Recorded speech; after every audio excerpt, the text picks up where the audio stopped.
पंचप्राण क्या है ये पंचप्राण?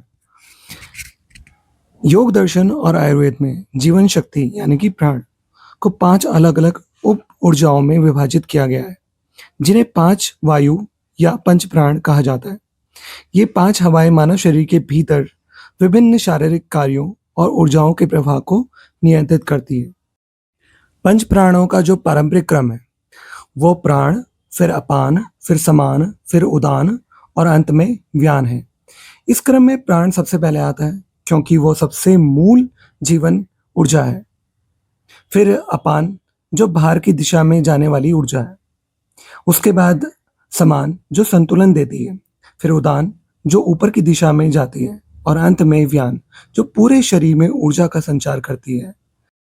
तो आइए अब जानते हैं इन पंचवायु के बारे में कि इन पंचवायु का क्षेत्र कौन सा है और इनके कार्य कौन से हैं। पर इससे पहले मैं चाहता हूँ कि आप एक बार इस डायग्राम को देखें। इस डायग्राम को देखने से आप ये जान पाएंगे कि हमारे शरीर के कौन से क्षेत्र में ये पंचवायु स्थित हैं। अब यहाँ पर अगर आप देखें तो उदान वायु को देखिए। उदान वायु कहाँ पर स्थित है? कंठ से लेकर कपाल के क्षेत्र में, ठीक है ना। फिर दूसरा है हमारा प्राणवायु। तो प्राणवायु का क्षेत्र देखिए आप।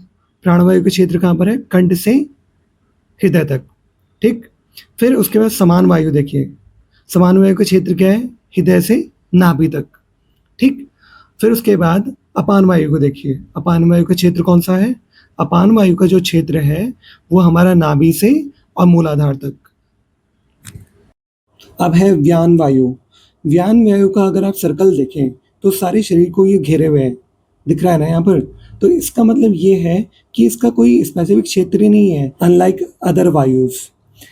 ये संपूर्ण शरीर में फैली हुई है और ये शरीर के सभी अंगों में उपस्थित है, ठीक। तो अब हमने देखे जितने भी वायु हैं उनके क्षेत्र। अब हम इनके कार्य देखेंगे, ठीक। तो सबसे पहले हम देखते हैं उदान वायु के बारे में। मैं आपको सीक्वेंस से समझाता हूँ, जैसे यहाँ पर सीक्वेंस से आपने डायग्राम में समझा, उसी सीक्वेंस में मैं आपको बता रहा हूँ, ठीक। तो पहला आता है हमारा उदान वायु। उदान वायु का क्षेत्र आप देख सकते हो कहाँ है? कंठ से लेके कपाल तक। तो क्षेत्र तो पता है। अब देखना है कि ये किस दिशा में प्रभावित होती है। ये ज़रूर देखना ज़रूरी है कि ये जो वायु है कौन कौन सी दिशाओं में प्रभावित होती है। तो आप इस वायु को देखिए इस डायग्राम के थ्रू कि यहाँ पर आप देखोगे जो उदान वायु है वो ऊपर की ओर प्रभावित हो रही है। तो ये कहाँ की ओर प्रभावित होती है? ऊपर की ओर। It represents upward movement of energy, ठीक। उसके बाद अगर हम इसके कार्य देखें, यह आत्म अभिव्यक्ति, भाषण, विकास, संचार और उत्साह को नियंत्रित करती है। यह शरीर को सीधा रखने वाली मांसपेशियों को भी संभालती है और गहरी ध्यान अवस्था या जोर से बोलने के दौरान अत्यधिक सक्रिय होती है। अब देखेंगे कि जब अगर इसका असंतुलन हो जाए फिर क्या होता है। अगर इसका असंतुलन हो जाए तो हकलाना या वाणी दोष जैसी समस्याएं, गले की समस्याएं, जिद्दीपन या आध्यात्मिक अहंकार जैसी समस्याएं उत्पन्न होती हैं। अब इसको बैलेंस रखने के लिए हम क्या कर सकते हैं?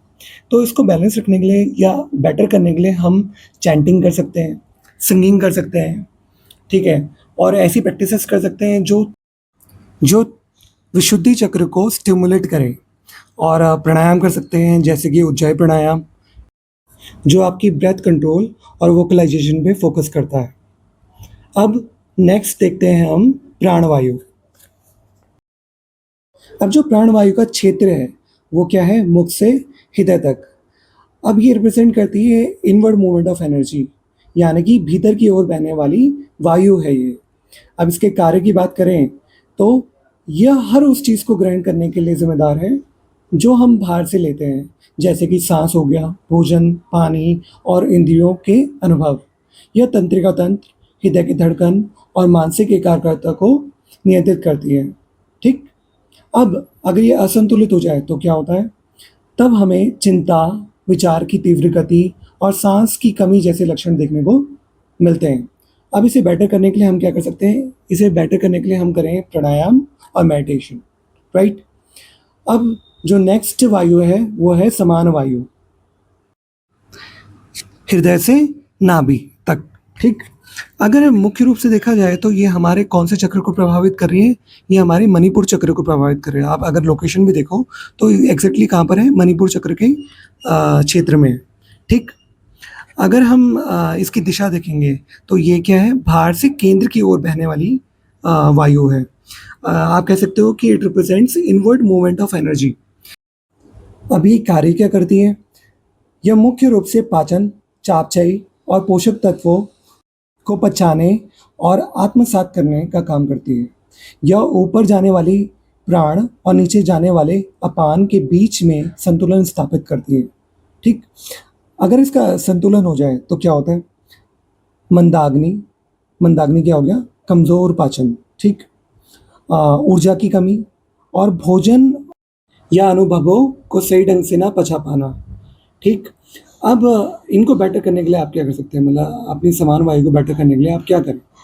आप ऐसे योगा पोजेस कर सकते हैं जो आपकी कोर मसल को एंगेज करें, और आप ऐसे प्राणायाम कर सकते हैं जो आपके एब्डोमेन पे फोकस करें, जैसे कि हमारी अग्निसार क्रिया, कपालभाति, राइट? अब नेक्स्ट आते हैं हम अपान वायु पर। अब इसका स्थान, जैसे कि मैंने पहले बताया था, मुख्य रूप से नाभि के नीचे और मूलाधार चक्र के क्षेत्र में। हम कह सकते हैं कि निचला पेट, आपका पेल्विक फ्लोर और मलाशय को ही कवर करता है, ठीक? अब ये कैसी वायु है?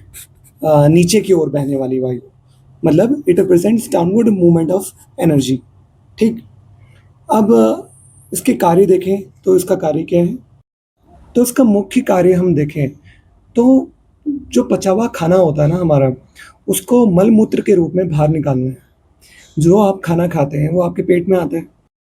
अब वो खाना आंतों से होते हुए नीचे की ओर आता है मल-मूत्र क्षेत्र तक, और वहाँ से मल-मूत्र के रूप में बाहर निकल जाता है। परंतु वो नीचे के क्षेत्र में आया कैसे? उसे नीचे के क्षेत्र में कौन धकेल रहा है? तो ये किसकी वजह से मुमकिन हो पा रहा है?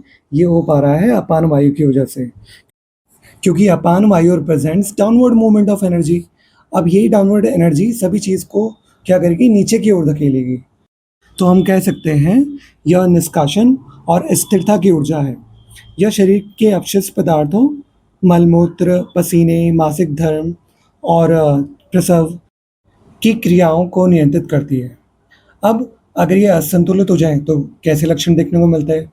पाचन संबंधी समस्या हो जाती हैं, जैसे कब्ज, दस्त, आलस्य, जीवन में असुरक्षा और भटकाव की भावनाएं। तो ये सब समस्याएं देखने को मिलती हैं।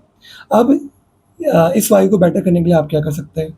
आप ऐसे योगा पोजेस कर सकते हैं जो एंगेज करें आपके लोअर एब्डोमेन को और पेल्विस को, ठीक है? जैसे मूल बंद हो गया, अश्वनी मुद्रा होगी, ठीक?